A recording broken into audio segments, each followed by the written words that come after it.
Teknik dalam melakukan asesmen kesulitan belajar. Untuk asesmen membaca, kita bisa gunakan tes unjuk kerja dan tes tertulis.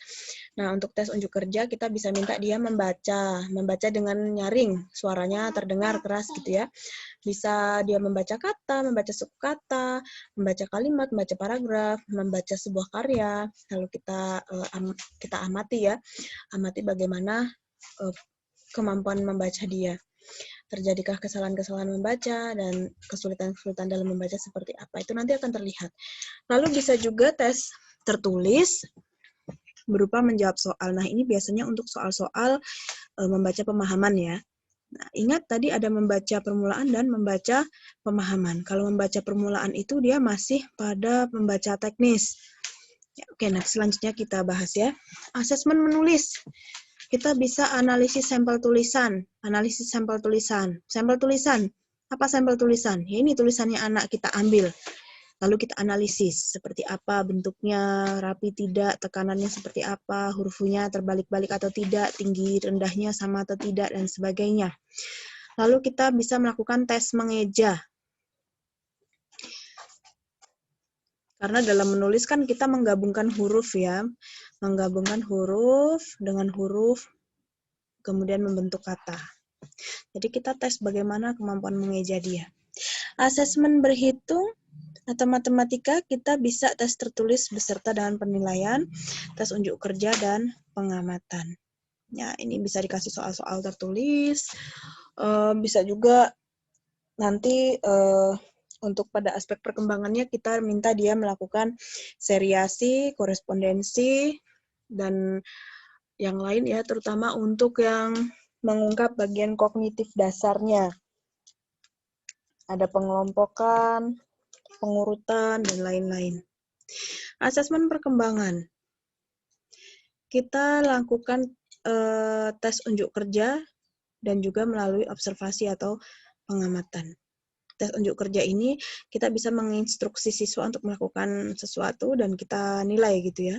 Kalau pengamatan, observasi kita bisa melihat pada ketika siswa melakukan aktivitas, kita amati bagaimana kemampuannya.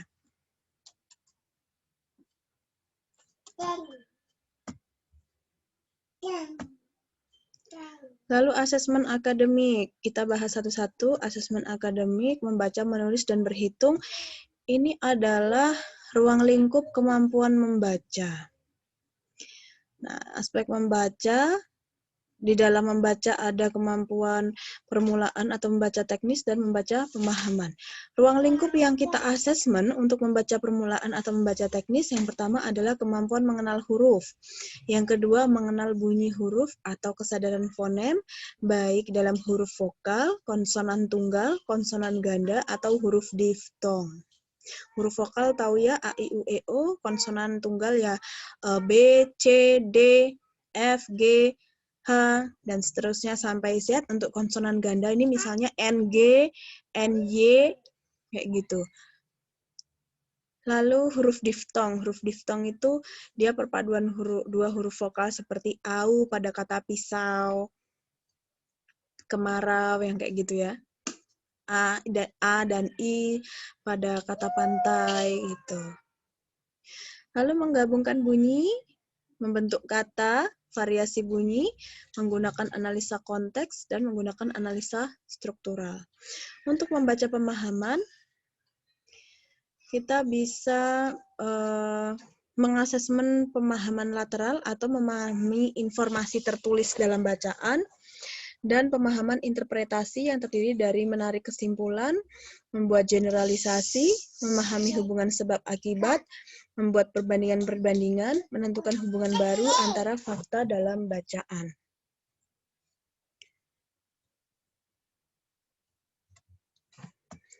Selanjutnya, kalau dalam asesmen menulis, kemampuan menulis itu kan ada tulisan tangan dan mengeja ya. Nanti kita akan asesmen di sini tulisan tangannya bagaimana dan kemampuan mengejanya bagaimana.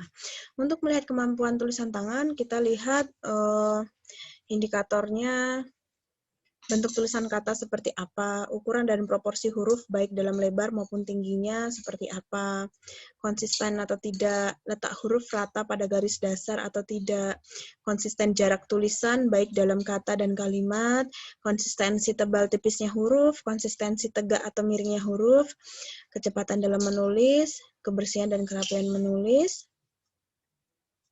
Lalu untuk kemampuan mengeja ya kita lihat bagaimana kemampuan dia mengenal huruf, mengenal kata, mengucap kata yang diketahui, membedakan bunyi pada kata-kata, mengasosiasikan bunyi pada huruf, mengeja kata, menemukan aturan ejaan kata, menuliskan kata dengan ejaan yang benar.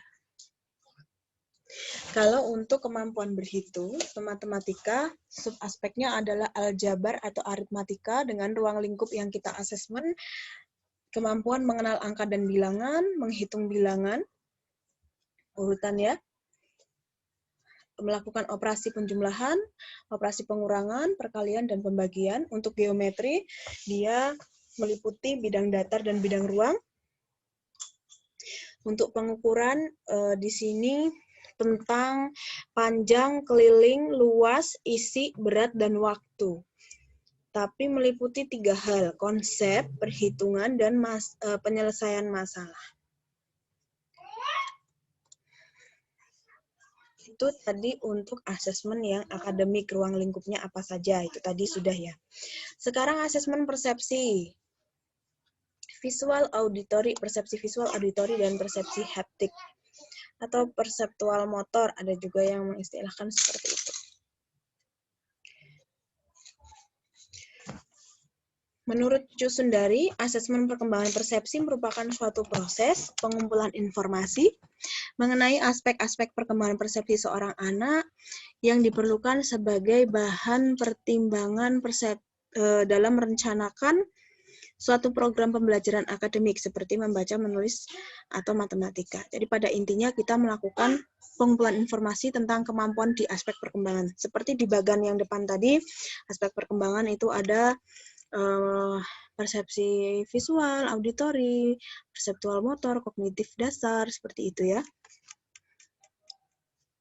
Kalau kita mau hati-hati. Kalau kita mau mengasesmen kemampuan persepsi visual, kita asesmen diskriminasi visual anak bagaimana, lalu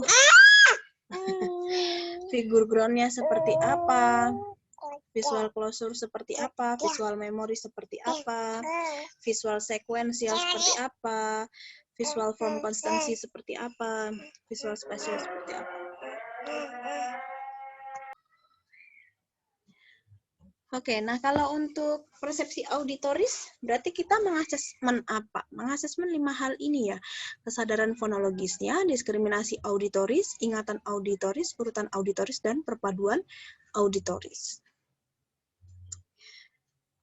Untuk persepsi haptik atau perseptual motor ya, taktual atau perabaan, koordinasi mata tangan, koordinasi penglihatan dan motorik kasar, postur, orientasi lateral atau menentukan arah gerakan dan keseimbangan gerak.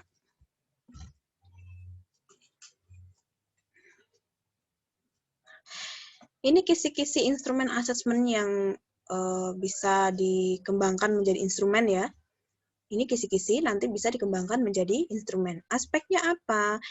Nomor 1, ini persepsi untuk persepsi visual ya. Kan tadi ada 7 aspeknya. Diskriminasi visual, figur ground, sampai visual spatial skill. Kalau kita uraikan menjadi indikator, dia menjadi sebanyak ini. Contohnya, diskriminasi visual, mengidentifikasi objek berdasarkan bentuk dengan tepat, mengidentifikasi objek berdasarkan warna dengan tepat, mengidentifikasi objek berdasarkan ukuran dengan tepat. Figur ground, menentukan objek dari suatu latar yang menyertainya dengan tepat. Nah, ini nanti bentuk instrumennya bisa macam-macam untuk setiap ini ya, indikator ini ya. Nah, nanti ketika membuat instrumen, kalian bisa satu indikator ini bisa 2 soal misalnya ya. Untuk apa? Untuk mengecek. Jadi soalnya jangan hanya satu. Untuk mengecek, jangan-jangan ketika dia mengerjakan itu bisa juga dia pas lagi nggak fokus, atau bisa juga dia salah paham sama instruksi soalnya atau aspek-aspek yang lain, maka buatlah 2-3 soal paling tidak untuk setiap indikator.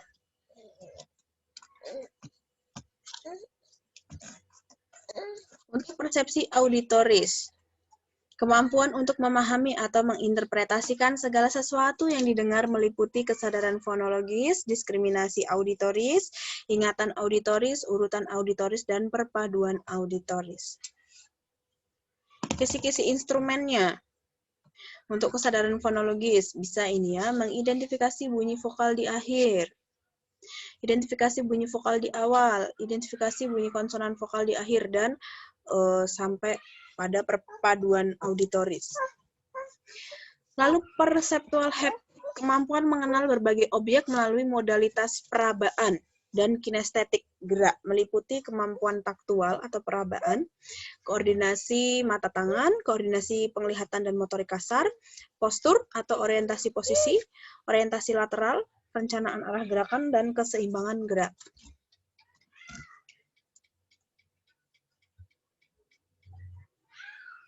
Oke, ini adalah contoh pengembangan indikator untuk asesmen persepsi haptik. Seperti ini ya, nanti bisa dibaca sendiri. Kalau taktual kan tentang perabaan ya, apa saja yang bisa dirasakan dalam perabaan. Dalam koordinasi mata tangan, kegiatan apa saja yang melibatkan koordinasi mata tangan bisa dimasukkan.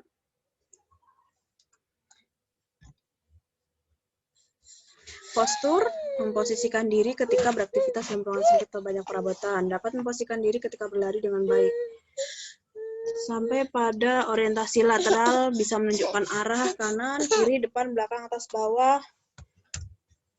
Mengikuti instruksi jalan ke depan, mundur, kanan, dan sebagainya. Lalu untuk kemampuan prasyarat yang kognitif itu kan ada 4 ya. Kognitif dasar itu kemampuannya menurut Piaget ada klasifikasi, ordering atau seriasi, korespondensi, dan konservasi. Klasifikasi berdasarkan apa? Warna dan bentuk, ukuran, mengurutkan berdasarkan pola, bentuk, warna, menghitung setiap objek hanya satu kali secara berurutan, dan sebagainya. Nanti silahkan dibaca-baca ya.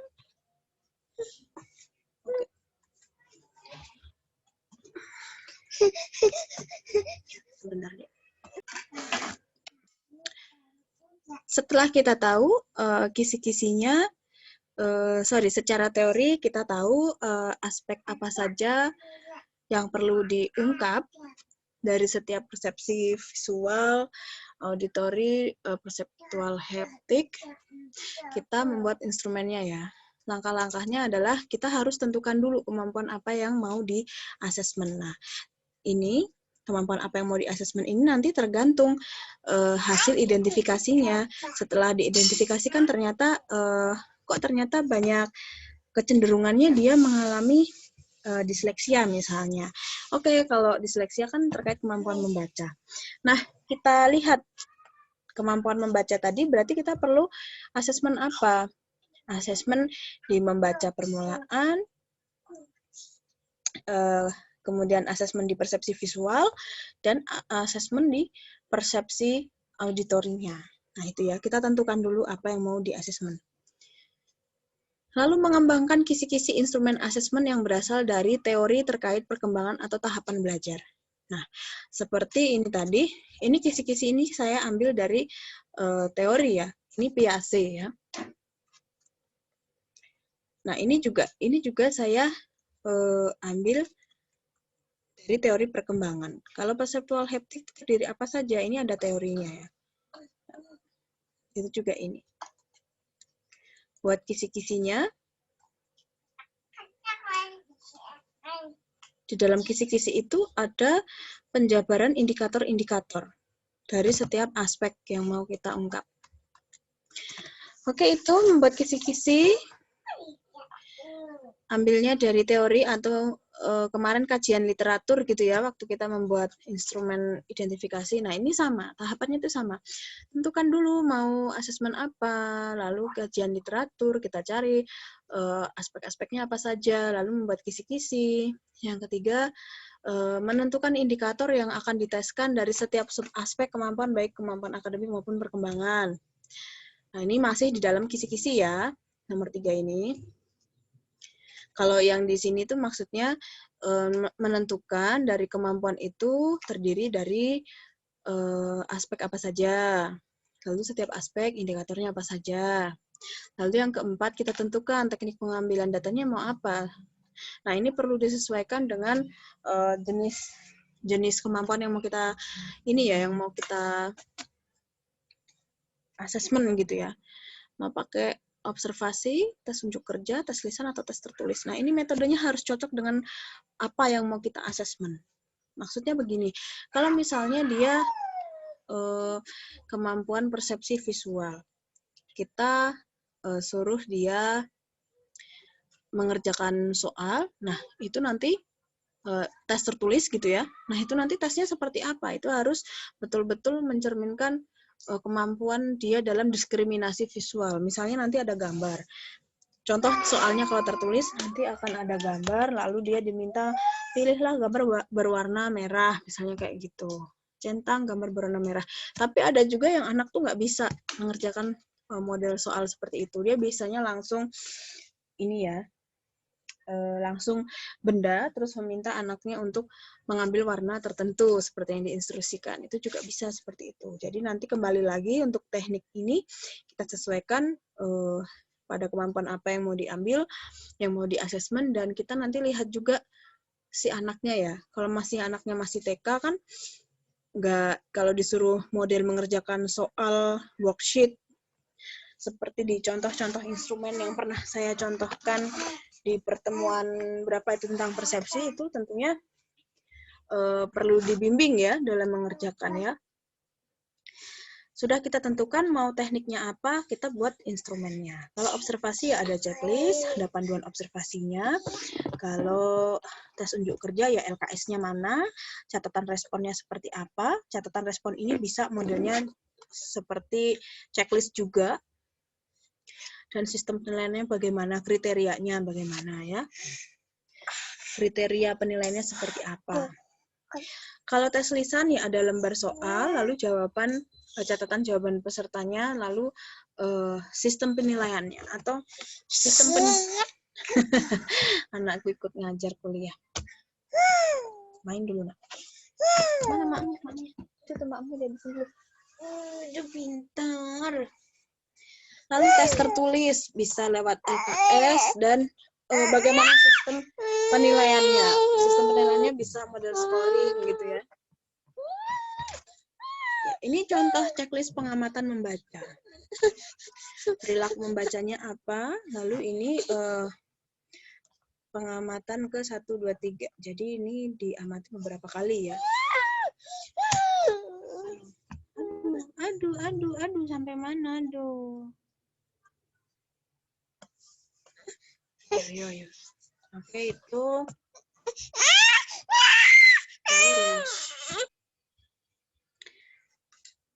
Instrumen pengamatan kemampuan membaca ini dikembangkan oleh Equal.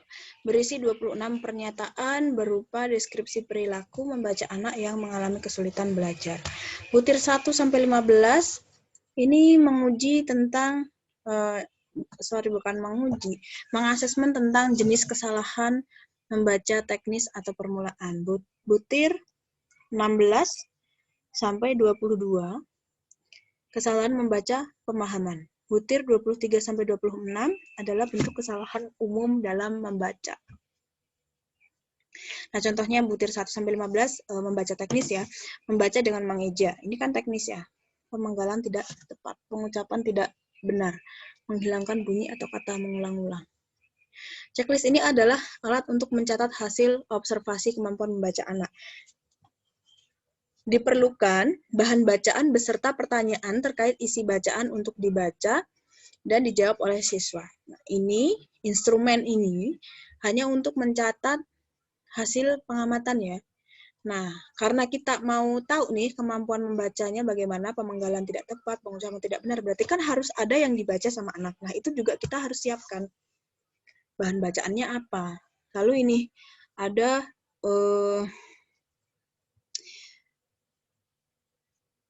yang membaca pemahaman tadi 16 sampai ini. Kurang mampu mengingat isi bacaan. Nah, berarti kan harus ada bahan bacaan ya, yang akan diteskan kepada dia, yang akan kita minta dia mencari jawaban, lalu kita amati. Gitu. Jadi instrumen di asesmen ini kita siapkan dari ininya untuk mencatatnya, lalu LKS-nya, apa yang mau dikerjakan, apa yang mau dibaca, seperti itu. Perlengkapannya mungkin kalau tes unjuk kerja, misalnya mengklasifikasikan warna pakai benda konkret seperti bola-bola, ya kita siapkan bola-bolanya.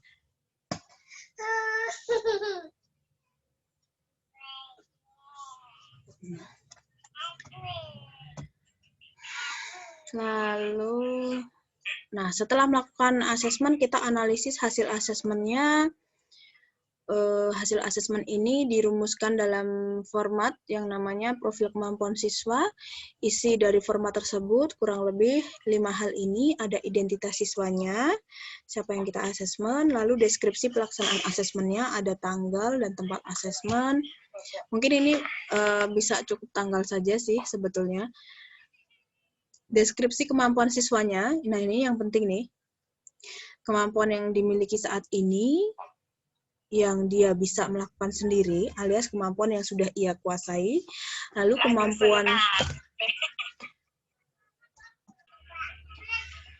deskripsi kemampuan siswa terdiri dari 3 ini tadi, apa yang dia kuasai dengan mandiri, alias dia sudah punya kemampuan itu, nggak perlu dibantu dia bisa, lalu yang kedua kemampuan yang dikuasai dengan bantuan, yang ketiga kemampuan yang belum dikuasai siswa. Kalau yang belum dikuasai ini dia sudah dikasih bantuan tapi tetap aja masih menunjukkan kesalahan respon kayak gitu ya.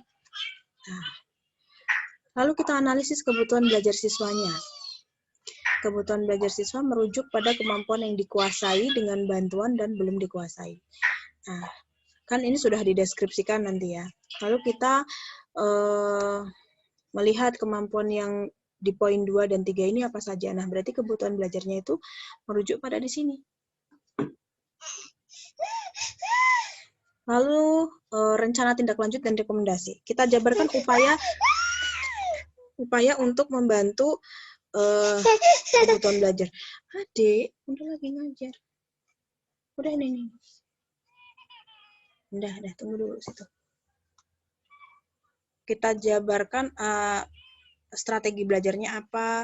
Nah, ini disesuaikan dengan kebutuhan belajarnya. Misalnya dia butuh untuk bisa diskriminasi visual. Nah, apa rekomendasinya? Apa rekomendasi kegiatan belajar atau latihan untuk anak supaya dia punya kemampuan diskriminasi visual? Nah, misalnya seperti itu. Jadi isinya di rencana tindak lanjut ini bisa